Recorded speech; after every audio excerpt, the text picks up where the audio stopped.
Selamat malam pemirsa, selamat bergabung di iTalk, sebuah perbincangan mendalam bersama tokoh yang berada di tengah pusaran pemberitaan. Saya Aryo Ardi, dan inilah iTalk.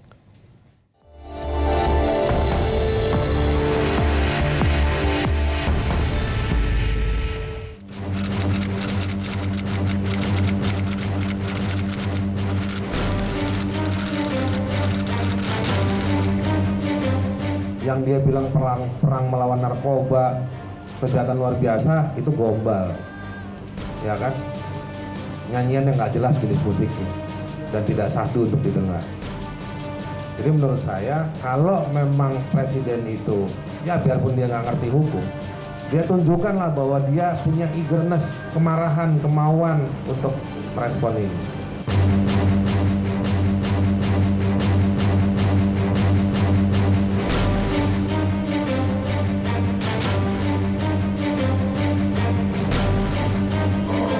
Freddy Budiman kini telah tiada, namun kematian mafia narkoba ini meninggalkan cerita.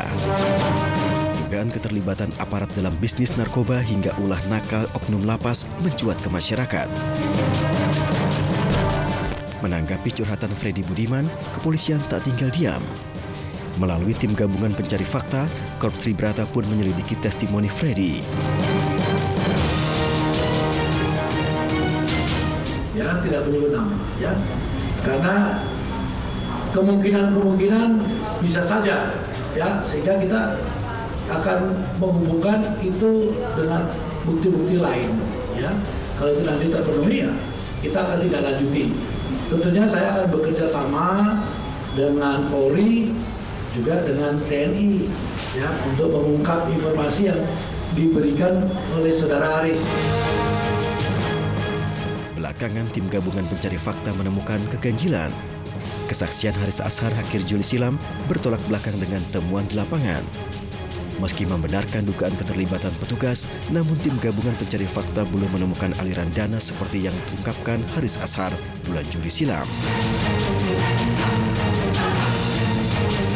Lantas seperti apa kelanjutan testimoni sang terpidana mati?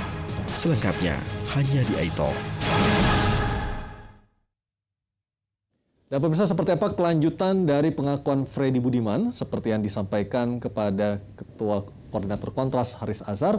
Malam hari ini sudah hadir salah satu anggota tim gabungan pencari fakta yang dibentuk Polri, Hendardi. Selamat malam Bang Hendardi. Selamat malam Mas Aryo.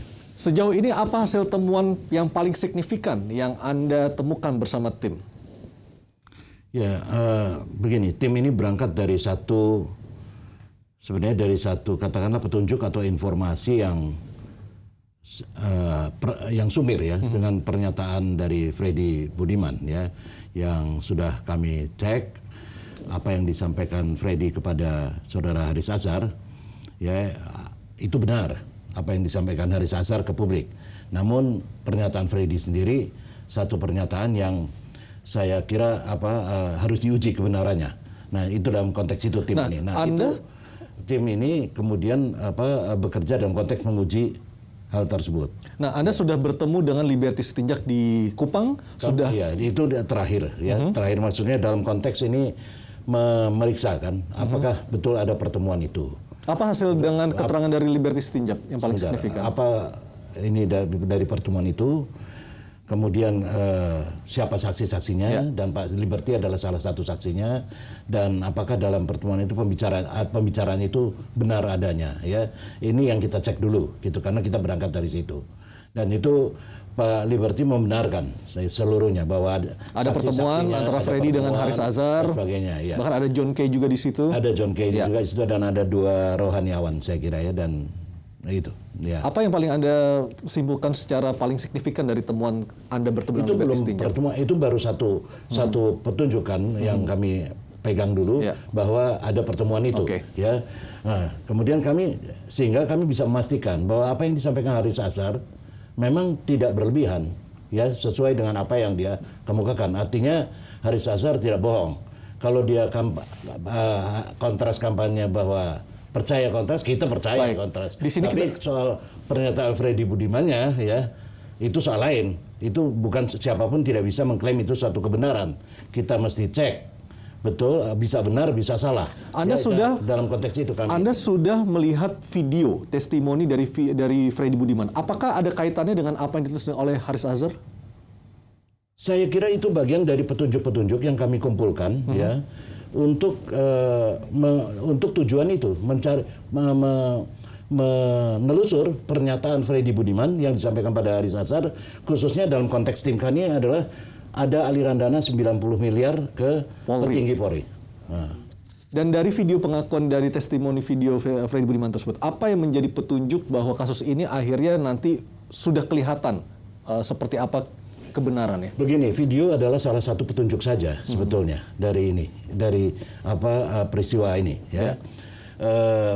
Banyak petunjuk lain kan, seperti misalnya pernyataan Freddy Budiman soal pledoi yang kami kemudian cek kembali dan ternyata dia tidak membuat pledoi, yang membuat adalah pengacaranya yang sebetulnya normatif saja, hanya pembelaan terhadap kliennya untuk dibebaskan dari tuntutan hukum, ya, atau data analisa dari PPATK, ya, atau juga misalnya keterangan-keterangan baik dari penyidiknya bahkan yang menangkapnya pada masalah waktu peristiwa dia berbisnis narkoba, atau juga dari adiknya Joni Suendra dan juga partner bisnisnya Akyong. Itu kami tarik semua ini sebagai petunjuk-petunjuk yang kemudian kami kumpulkan untuk kami kumpulkan dan kami rangkai, dan dari situ mungkin bisa menjadi jembatan untuk petunjuk lain yang lebih kuat. Baik, di dalam video yang terdiri dari 3 bagian tersebut, yang paling ditunggu masyarakat adalah ketika Anda mengatakan ada 3 nama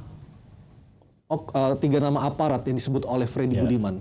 Ya, saya kira sebelum itu masyarakat sudah menunggu itu, makanya saya jawab, apakah ada aparat yang nama aparat di dalam apakah video 3 nama itu saya masih jawab, aktif? Ada 3 nama nama aparat itu, tapi tidak atau belum, setidaknya belum ada kaitannya dengan soal aliran dana seperti yang disebutkan oleh Freddy Budiman. Setidaknya secara langsung dikemukakan semacam itu, ya, bahwa lebih pada soal bahwa dia mengetahui lah kegiatan Freddy. Persisnya apa yang dikatakan Freddy terhadap 3 nama tersebut?